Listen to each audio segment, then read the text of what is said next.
تو حضرت علی کے علم، بردبرداری، ان کی کیفیتوں کا عالم،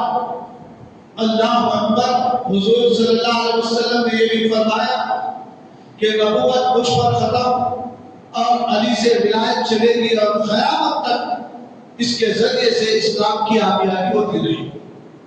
یہ مولا کائنات حضرت علی رضی اللہ تعالیٰ کا علمی اور فکری اور ہر اعتبار سے حضرت علی رضی اللہ تعالیٰ کے رتبے مرتبے کو اللہ کے رسول نے بترتیب خلفائے راشدین میں رکھی ہے۔ معزز سامعین، یہ وہ حضرت علی ہے، اس کی تفسیر فرماتے ہیں حضرت علی رضی اللہ تعالیٰ، روایت کرتے ہیں کہ والذین جاؤ بصدق، وہ ہستی جو صدق لے کر آئی سے مراد حضور صلی اللہ علیہ وسلم ہے، اور والذی صدقہ جس سے اس کی تصدیق کی سے مراد ابو بکر صدیق رضی اللہ تعالیٰ ہے۔ قال حضرت علی فرما رہے ہیں اللہ اکبر، حضرت ابو بکر صدیق کے نہ ماننے والوں کے لیے یہ حضرت علی کی تفسیر قرآن اپنے دل کے دریچے میں بسا لو، ایمان کو تقویت ملے گی، ایمان کے ساتھ دنیا سے رخصت ہوگا۔ معزز سامعین، آپ اندازہ لگائیے سیدنا ابو بکر صدیق رضی اللہ تعالیٰ کے تعلق سے اس آیت سے تشریح کر دی انہوں نے فرمایا، اور ایک جگہ پر علامہ آلوسی اپنی تفسیر روح البیان میں یوں فرماتے ہیں کہ سچ لانے والے رسول اللہ صلی اللہ علیہ وسلم ہیں، اور اس سچائی کی تصدیق کرنے والے سب سے پہلے سیدنا ابو بکر صدیق رضی اللہ تعالیٰ کی ذات۔ آپ اندازہ لگائیے، بڑے بڑے علماء کرام صدیق اکبر رضی اللہ تعالیٰ کے تعلق سے صحابہ سے لے کر تابعین، تبع تابعین، اولیاء اللہ تک صدیق اکبر رضی اللہ تعالیٰ کی شان بیان کرتے نظر آ رہے ہیں۔ معزز سامعین، آخر یہ عنوان کیوں آج چنا گیا اسی مہینے میں سیدنا ابو بکر صدیق رضی اللہ تعالیٰ کی ولادت پاک ہوتی ہے، اسی ضمن میں نے اگلے جمعہ بھی اس بیان کو کچھ ادھورا چھوڑا تھا، اس کی تکمیل کرنے کے لیے انشاءاللہ العظیم میں آپ کے سامنے حاضر ہوا ہوں۔ تکمیل تو کیا ہو سکتی ہے، اس کے کچھ گوشے آپ کے سامنے رکھوں گا۔ صحابہ کی زندگیوں کی تکمیلی کام کر سکتا ہے، کس کے اندر اتنی ہمت ہے ان کی پوری سیرت کو ہم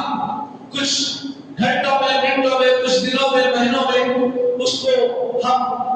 لا سکیں، بلکہ ان کی زندگی کا ہر گوشہ، ہر پہلو سالوں سال بیان کرے خواب کے سامنے تو کم ہے۔ معزز سامعین، بہرحال میں انشاءاللہ العظیم اسی قرآن کی تفسیر کے تحت، اس علماء اکرام کی فکر، صحابہ کی فکر کے تحت میں اپنی تقریر کو آج کچھ دلائل سے، حدیث سے آپ کے سامنے رکھوں گا۔ اس سے قبل آئیے، ہر تعریف اللہ تعالیٰ کے لیے سزاوار ہے جو تمام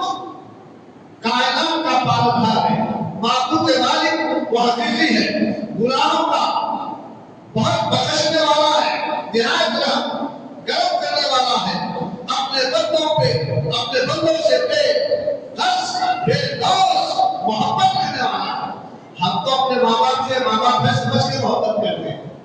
یہ رشتہ دار ہے سمجھ کے محبت کرتے ہیں، یہ ماں باپ ہے سمجھ کے محبت کرتے ہیں، یہ میرا دوست ہے بول کے محبت کرتے ہیں، مگر میرا رب اللہ اکبر بندے اور رب میں نانا نہیں ہے، مگر باوجود اس کے میرا رب اپنے بندے سے اتنی محبت کرتا ہے کہ فرمایا گیا کہ دنیا میں جو ماں کرتی ہے محبت، اللہ اکبر، جو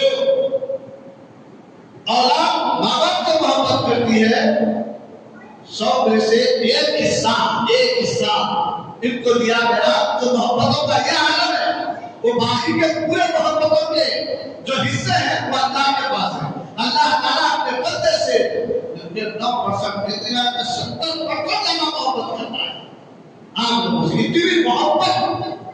اسی لیے میرا رب اللہ اکبر گناہ کرنے کے باوجود بندہ اپنا کر دیتا ہے، گناہ ہو جاتے ہیں، جا رہے ہیں، کبھی جان بوجھ کر ایسے گناہ بےشمار ہوتے ہیں، مگر میرا رب اللہ اکبر، آپ اندازہ لگائیے رب کریم کتنا رحم کرنے والا ہے بندے پر کہ فرماتا ہے بندے تو اگر گناہ کر بھی چکا ہے تو توبۃ النصوحہ کر۔ توبۃ النصوحہ کیا ہے آخر یہ؟ توبۃ النصوحہ سمجھتے کلوں پہ مان لینا، ناک گھسڑ دینا، اس کے بعد ختم۔ توبۃ النصوحہ دل میں پکا ارادہ کر لینا، آئندہ گناہ نہیں کروں گا، میرے مولا بہت گناہ ہو چکے، زندگی کا حصہ کٹ چکا، آئندہ گناہ نہیں کروں گا، مولا تیری طرف تیری بارگاہ کی طرف رجوع ہوتا ہوں، استغفار کرتا ہوں، توبہ کرتا ہوں، آئندہ سے گناہ نہیں کروں گا۔ آپ توبۃ النصوحہ جیسے ہی وعدہ کرتا ہے تو میرا رب اس کے پورے گناہ کو معاف فرماتا ہے، پورے گناہ معاف ہو جاتے ہیں۔ فرمایا گیا سمندر کی جھاگ، سمندر بہت بڑا ہوتا ہے، دنیا جتنی بھی دنیا ہے، جیسے ہم جب بڑی کڑائی ہے اس میں دودھ گرم کریں، دودھ گرم کریں، ایک سکہ بیچ میں رکھ دیجیے آپ بلے کے اوپر، ایک سکہ، سکے کے اوپر دنیا ہے، پورا بارش پانی ہے، تو فرمایا گیا سمندر کی جھاگ کے برابر میں اگر بندہ گناہ کرتا ہے، ریتی کے ذرات کے برابر میں اگر گناہ ہو جاتے ہیں اس سے، مگر توبۃ النصوحہ، خوف خدا اور آئندہ نہیں کرنے کا ارادہ، پختہ ارادہ کر کے بندہ جب اللہ کی بارگاہ میں رجوع ہوتا ہے، اس کے آنکھوں سے جو آنسو نکلتے ہیں تو میرا رب وہ دو خطروں سے اس کے پورے گناہ کو دھو دیتا ہے۔ حضرت سامعین، اتنا مہربان رب، اتنا قریب رب بندوں کے اوپر مہربان ہوتا ہے، تو جب اتنی اس کی مہربانیاں ہیں تو پھر کچھ قانون بھی تو ہوں گے نا، کچھ قاعدے بھی تو ہوں گے نا۔ رب جب اتنی مہربانی کر رہا ہے تو ہم اپنی اولاد کو محبت کرتے ہیں تو بات کے کچھ اصول ہوتے ہیں، بیٹا میں جب کوئی اسکول میں جا رہا ہوں اچھا پڑھا، اگر بیٹا نہیں پڑھا تو میں یہ مدرسے میں جا رہا ہوں تو ایک اچھا عالم دین بن، اگر بچہ نہیں جا رہا اسکول کو، نہیں جا رہا مدرسے کو، نہیں پڑھا، تعلیم کمپلیٹ نہیں کر رہا، اس کے کردار وہاں کے ایڈمنسٹریشن کے خلاف ہے،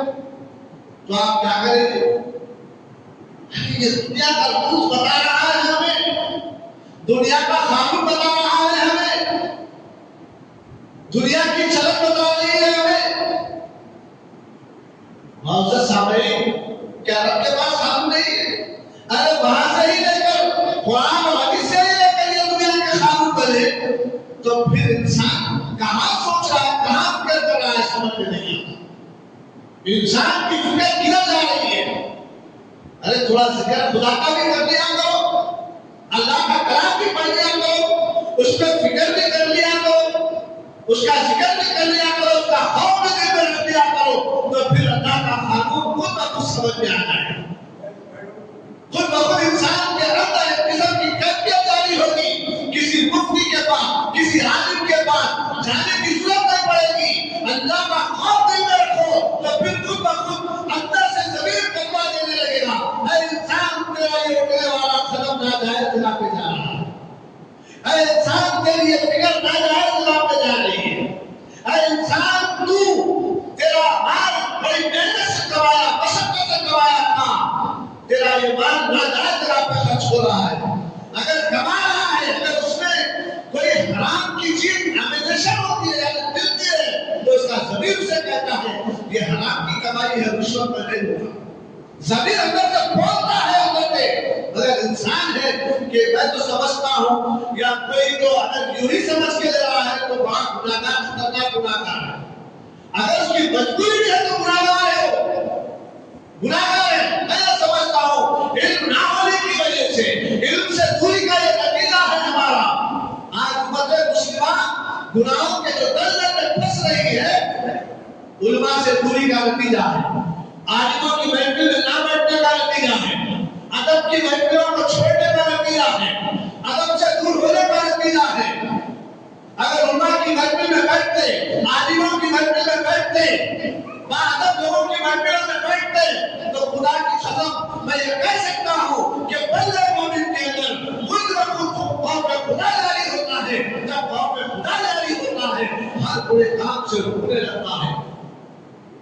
اچھے کام کی طرف پہل کرتا ہے، زبان کھلتی ہے تو پھر اچھی لب و لہجے میں کھلتی ہے،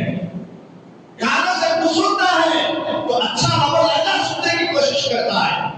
اگر کہیں برے معاملات ہو رہے ہیں تو کانوں پہ ہاتھ رکھ لیتا ہے، بھائی یہ کام میں میرے پڑ نہ جائے، میری زبان سے کچھ نکل نہ جائے، سوچتا ہے، فکر کرتا ہے۔ تو معزز سامعین، آج علم سے دوری کا نتیجہ ہے، علم تو خوب پھیل رہا ہے مگر نادانی ہماری یہ ہے کہ ہم انانیت میں نہیں، ہم انانیت میں یہ تو ہمیشہ پڑھتے رہتے ہیں، عالمہ ہر جمعہ سنتے رہتے ان کی تقریر، ہر جمعہ جانے دونوں میں وزیر ہوں، ہر جمعہ میں پہنچنا ہے، یہ ہمیشہ ایسے ڈراتے رہتے، خدا سے ڈراتے، وزیروں کے خرید کرنے کی کوشش کرتے، فراڈ کرتے۔ معزز سامعین، ایسا نہیں ہے، اللہ آپ کو سوچ سمجھ دماغ جو دیا ہے اس کا استعمال صحیح کیجیے، ورنہ نہیں تو کل کچھ ہوگی زندگی۔ جو طاقت، جو قوت اللہ نے جو دی ہے، پھر اس کے حساب سے ہی اس کے ثواب بھی رکھیں۔ آپ پتہ لگائیے، ایک جوان کی عبادت جو اپنے اندر ہمت، حوصلہ، طاقت، سوچنے سمجھنے کی گرد برداری زیادہ رکھتا ہے، ایک نوجوان، اس کی عمر میں اللہ کے مطابق کر رہا ہوں کہ 40 سال سمجھ لیجیے، 40 سال 45 سال تک جو اس کے اندر ہمت، حوصلہ، گرد برداری، جو طاقت، اس کی توانائی جو ہوتی ہے، آپ پتہ لگائیے، اللہ رب العزت فرماتا ہے نوجوان عبادت کرتا ہے تو 2 نسلیں شکرتی ہے۔ نیچے والے جو اوپر آ رہے ہیں جوانی کی طرف، وہ نوجوان کو دیکھ کر اپنے اندر ایک کیفیت پیدا ہوتی ہے، اور کچھ ایسا بڑا صحیح دیکھ کر کہنا ہے نوجوان میں یہ کیفیت ہونے کے باوجود، اتنی سمجھ رکھنے کے باوجود، اتنی طاقت رکھنے کے باوجود، اتنی طاقت رکھنے کے باوجود، اتنا مال رکھنے کے باوجود، یہ اللہ کا خوف کے دل میں رکھا ہے، 5 ٹائم کی نماز پڑھ رہا ہے، اتباع رسول میں زندگی گزار رہا ہے، کچھ جیسا صحیح بوڑھا دیکھ کر اس کو فوری عبرت لینا چاہیے تھا، مگر آج ہمارے پیر خبر میں لٹک رہے ہیں، باوجود اس کے ہم اتباع رسول، خوف خدا، اللہ نے جو احکامات بندوں پہ نازل کیے ہیں، حقوق اللہ، حقوق العباد، اس سے ہم کتنے دور ہیں، آپ اللہ نہیں لگا سکتے۔ اگر اللہ نے لگا نہیں ہے تو بندی یعنی محلے کے بندوں کا سروے کر لو روزانہ، ہر نماز کے وقت سروے کر لو،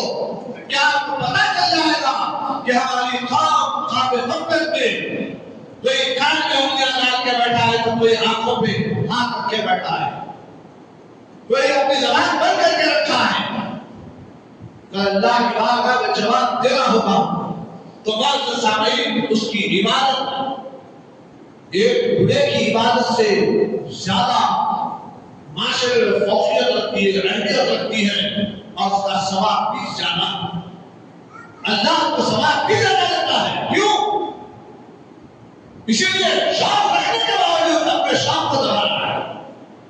طاقت رکھنے کے باوجود اپنے سروں کو کھینچ رہا ہے، فساد رکھنے کے باوجود، سماج رکھنے کے باوجود،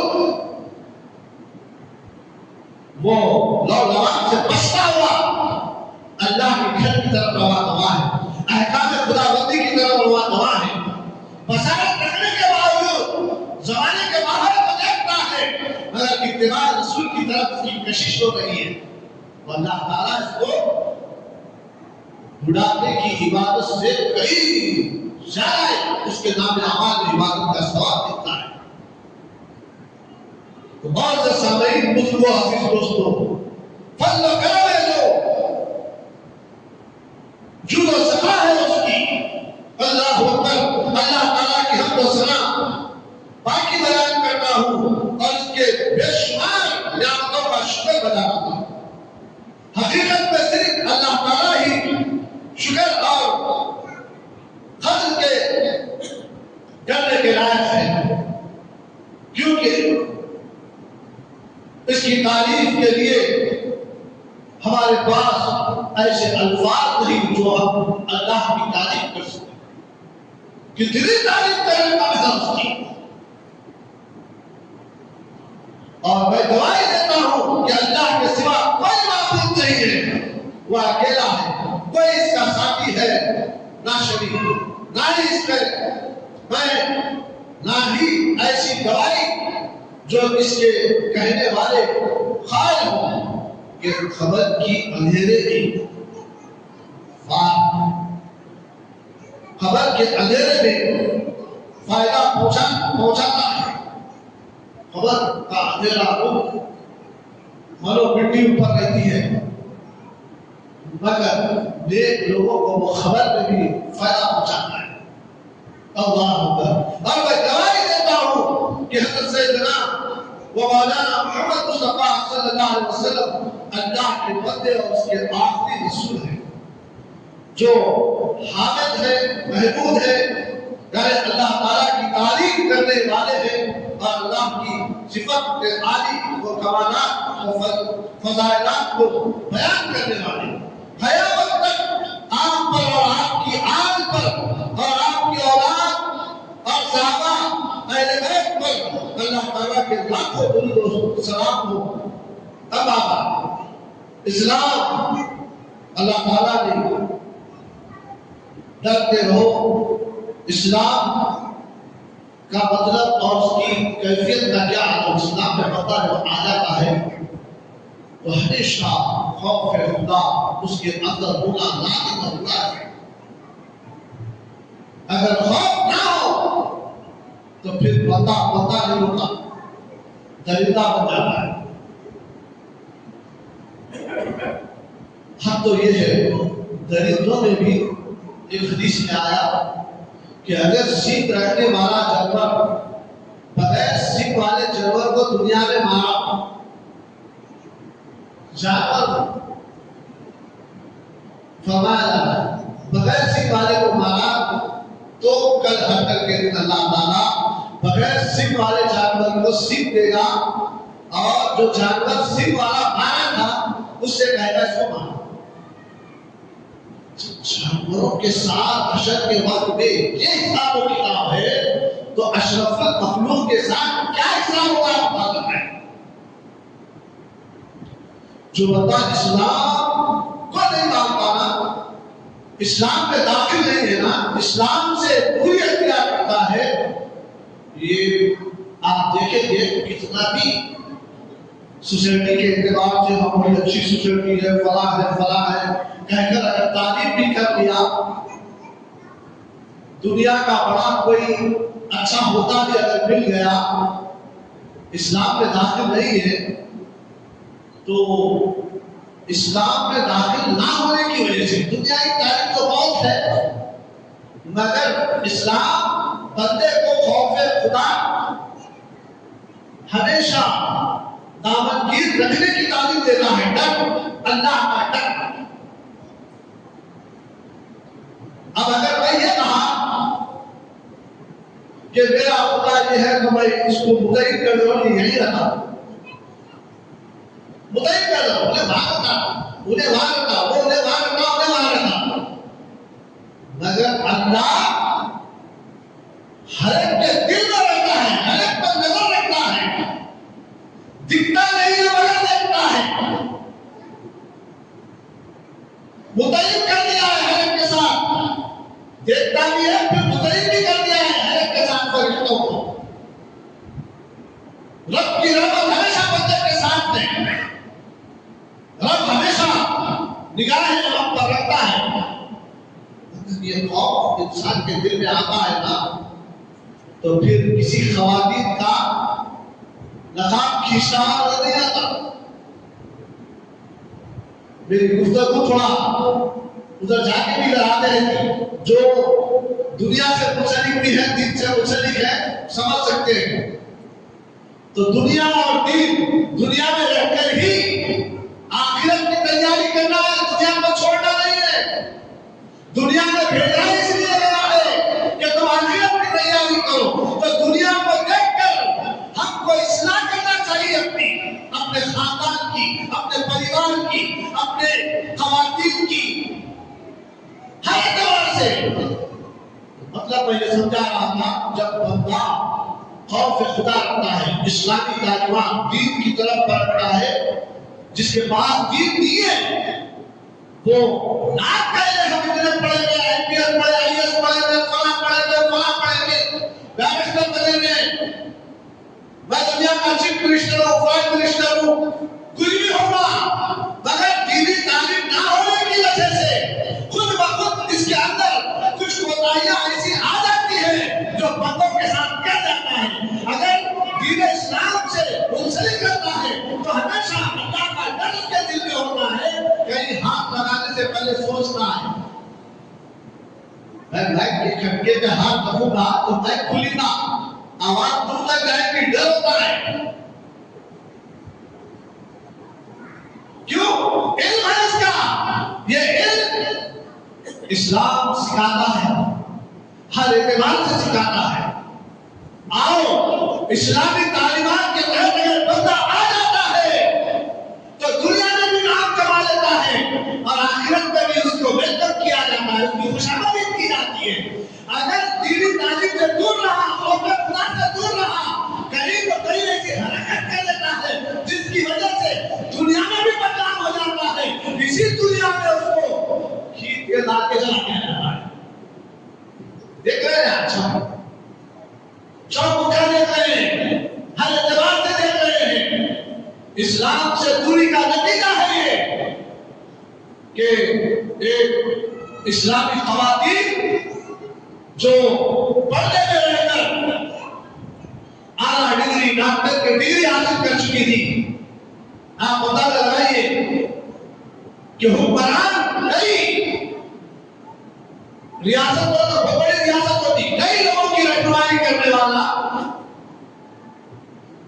بڑا نام کمایا، مگر ہوا کیا؟ اسلام سے دوری کا نتیجہ ہے، دین سے دوری کا نتیجہ ہے،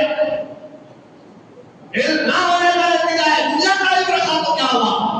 ہم یہی کہتے ہیں اپنے بچوں کو سب سے پہلے اللہ کے رسول صلی اللہ علیہ وسلم نے فرمایا سب سے پہلے تو قرآن کی تعلیم دو، پھر میری محبت ڈالو اس کے دل میں، اور دنیا کے اس میدانوں میں دنیا کے رسول کی تعلیم کے میدانوں میں چھوڑو، پھر دیکھو یہی وہ بچہ ہوگا جو ساری انسانیت کو بتا رہا ہوں، صرف مسلمانوں کو نہیں، ساری انسانیت کو اللہ کے خوف کی طرف بلائے گا، سچائی کی طرف بلائے گا، انصاف کی طرف بلائے گا، بے حیائی سے بچائے گا۔ اگر اسلام سے دوری کا نتیجہ ہے انسان بے حیا ہو جاتا ہے، جھوٹا ہو جاتا ہے، لپکا ہو جاتا ہے، معزز سامعین رشوت خور ہو جاتا ہے، آتنکوادی بن جاتا ہے، بن کر اسلام پرستوں کی طرف موڑتا ہے، یہ آتنکواد ہوتا ہے۔ یہاں آتنکواد کی تعلیم نہیں ہوتی بلکہ آتنکواد کو ختم کیا جاتا ہے قرآن اور حدیث کے ذریعے۔ معزز سامعین، بزرگوں، عزیز دوستوں، خیر میرا عنوان خوف خدا کی معاملات آگے کو آپ کے سامنے رکھ دیا کہ میرا عنوان صدیق اکبر رضی اللہ تعالیٰ عنہ کی طرف۔ میں نے اگلے جمعہ کی تقریر کو حضور صلی اللہ علیہ وسلم غار ثور تک کے بیان کیا تھا، غار ثور سے نکلنے کے واقعات کو لے کے چلوں آج۔ بہت سے سامعین صدیق اکبر صاحب ہیں، غار ثور سے نکلنے کی باری آئی، نکل رہے ہیں، کفار مشرکین آ کر ڈھونڈ کے چلے گئے، غار ثور میں بھی پہنچے، مگر اللہ تعالیٰ نے ایسے معاملات فرمائے کہ وقت واحد میں مکڑی غار ثور کے اوپر جانا ڈال دیتی ہے، اور یہ حکم خدا ہوتی ہے، مکڑی چارہ ڈال دیتی ہے، کبوتر انڈے دے دیتے ہیں اس چارے کے اوپر، اور ایک دم منہ بند ہو جاتا ہے، ڈاک ہو جاتا ہے غار ثور کا، اور کفار مشرکین ڈھونڈتے ڈھونڈتے پہنچے غار ثور کے کنبے میں ٹھہرے ہوئے، ان کے پیروں کو صدیق اکبر دیکھ رہے اور کہا یا رسول اللہ یہ قریب تک آ گئے ہیں۔ اللہ کے رسول نے کہا کہ ڈرو مت، اللہ ہمارے ساتھ ہے۔ اللہ ہمیشہ بندے کے ساتھ ہی ہے، مگر کیا بات ہے؟ پھر اللہ کے رسول کہتے ہیں ڈرو مت، اللہ ہمارے ساتھ ہے۔ مطلب یہ کہ خاص اللہ کی رحمت کا معاملہ ہوتا ہے تو ہمارے نبی کے ساتھ ہوتا ہے۔ اب اس خاص رحمت کو لوٹنا ہے تو نبی سے بھارت نہیں بڑھانا ہے، نبی سے کنیکشن بڑھانا ہے، ہم کو اور آپ کو نبی سے محبت بڑھانا ہے۔ کیوں؟ اللہ کی خاص رحمت نبی پر ہوتی ہے۔ اے بندے، اللہ کی توجہ اگر اپنی طرف کرنا چاہتا ہے اتباع رسول میں زندگی بسر کرنا پڑے گا، سنت رسول پر عمل کرنا پڑے گا، طریقہ رسول کو اپنانا ہوگا، حکم خداوندی کو مانتے ہوئے اتباع رسول میں زندگی بسر کرا تو اللہ کا چاہتا بندہ بن جاتا ہے۔ آؤ سیدنا ابو بکر صدیق رضی اللہ تعالیٰ میرے رسول سے محبت اور وابستگی ان کا کنیکشن کتنا تھا۔ آپ نے اپنے جمعہ میں سنا کہ غار سر میں پہنچنے سے پہلے کیا کہا تھا انہوں نے؟ یا رسول اللہ آپ بائیں کھڑے جائیے، میں اندر جاؤں گا پہلے، کیونکہ یہ غار ہے، جنگل میں ہے، اس میں کیا کیا چیزیں ہوتی ہیں ان کی فکر نہ آتی، میں پہلے جاؤں گا۔ اگر کوئی پوری جانور اگر ہے، اذیت کرنے والا کوئی جانور اندر ہے تو پہلے مجھے تک پہنچے، آپ کو نہیں۔ کیسی محبت تھی ان کی، اللہ اکبر۔ جب اندر گھسے تو دیکھتے ہیں کئی سوراخ اپنے پیر سے، یعنی اپنے کچھ شاد کپڑے وغیرہ جو بھی تھے ان کے پاس، روایتوں میں پیر سے پورے سوراخوں کو بند کر دیے، صاف صفائی کر کے حضور کو اندر بلایا، یا رسول اللہ تشریف لائیں۔ جب اندر حضور تشریف لے گئے، تھکے ہوئے تھے، ایک تو پہاڑ کی بلندی جو گئے ہم سے پوچھو بارش اور کتنی اوپر ہے، تھکے ہوئے تھے، بڑا طویل رستہ مکے سے جو گزر رہے تھے۔ اب اندر جانے کے بعد حضور صلی اللہ علیہ وسلم ابو بکر صدیق رضی اللہ تعالیٰ بیٹھے رہے، حضور صلی اللہ علیہ وسلم ان کے سانوں پہ اپنا سر رکھ کر آرام کے لیے لیٹے۔ جیسے ہی لیٹے، اللہ اکبر، حکمتیں کتنی بڑی ہوتی ہے اس کے۔ روایتوں میں آیا نبی سوتے بھی ہیں تو ان کا دل ہوشیار رہتا ہے، ہمیشہ جاگتے رہتے۔ ہم اور آپ سو گئے تو ہمارا دل بھی کا ہاتھ چلتے رہتا ہے، سیلان روح ہمارے اندر سے نکل جاتی ہے۔ وہاں نبی کا یہ معاملہ ہے کہ سیلان روح کے ساتھ موجود ہوتے ہیں، بڑا تھکا تھی، سو گئے اور ایک سراغ بچ گیا تھا، مگر اس کے اوپر اپنا ایڑی یا اٹھا دونوں میں سے کوئی سمجھے روایت میں ہے لگا کے رکھ دیے، یہاں سے کوئی دوسری جانور نہ آئے، لوگ ساتھ نہ پہنچائے۔ حضور صلی اللہ علیہ وسلم آرام کر رہے ہیں، ابو بکر صدیق رضی اللہ تعالیٰ کو اندر سے دوسری جانور ڈس رہا ہے، اور اس کے ڈس کا یہ حال ہے کہ پورے شریر میں زہر چڑھ گیا، شدت کا درد ہو رہا ہے، تکلیف ہو رہی ہے، مگر تکلیف کو برداشت کر رہے ہیں، مگر نبی کو جگانے کے لیے، نبی کو بولنے کے لیے ہمت نہیں کر رہے۔ ادب کا یہ مقام، یہ ادب حضرت سیدنا ابو بکر صدیق رضی اللہ عنہ۔ معزز سامعین، بہرحال کر شدت درد کی وجہ سے آنکھوں سے آنسو اچھل گئے۔ ایک دم نبی کریم صلی اللہ علیہ وسلم کے مقدس چہرے پر ٹک کے حضور صلی اللہ علیہ وسلم پوچھنے لگے اے ابو بکر کیا تکلیف ہے؟ آہا جانتے تھے تو تکلیف پوچھے نا. نبی غیر قائل نہیں ہے نبی کو نہیں اللہ کی عطا سے نبی سب جانتے ہیں اللہ کی عطا سے. ہم یہ نہیں کہتے خود نبی کو غیر قائل نہیں بولتے ہم لوگ. کوئی اہل سنت کا عالم ہوتا ہی نہیں ہے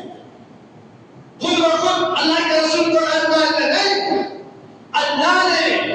نبی کو وہ غیب اور پرد دے کر دنیا میں بھیجنا ہے جو ساری کائنات کے انسانوں سے الگ اس کے معاملات ہوتے ہیں. روزہ بلند و بالا ہوتا ہے طرز میں اعلیٰ ہوتا ہے سارے انسانیت کا رہبر اور وسیلہ ہوتا ہے. ارے حق تو یہ ہے سارے نبیوں کا امام بنا کر میرے نبی کو بھیجا گیا. علم دے کر بھیجا جاتا ہے. نبی نے پوچھا اے ابو بکر کیا کیفیت ہے کیا ہو رہا ہے کیوں یہ آپ کے اندر کیفیت ہو رہی ہے کون سی چیز اذیت دے رہی ہے؟ اللہ اکبر پوچھنا ہی تھا یا رسول اللہ یہ سراغ سے کوئی موذی جانور مجھے ڈس رہا ہے. ابھی بیڑی ہٹی نہیں. اللہ کے رسول نے کہا اے ابو بکر بیڑی ہٹا دو اس کے اندر ایک سانپ ہے جو کئی سالوں سے میرے دیدار کے لیے بیٹھا ہوا ہے. اب آپ اللہ تو بتائیے اللہ نے وہ موذی جانور کو بھی حکمت اور یہ علم دے رکھا ہے میرا نبی یہاں آئے گا. ارے نادانو آپ اندازہ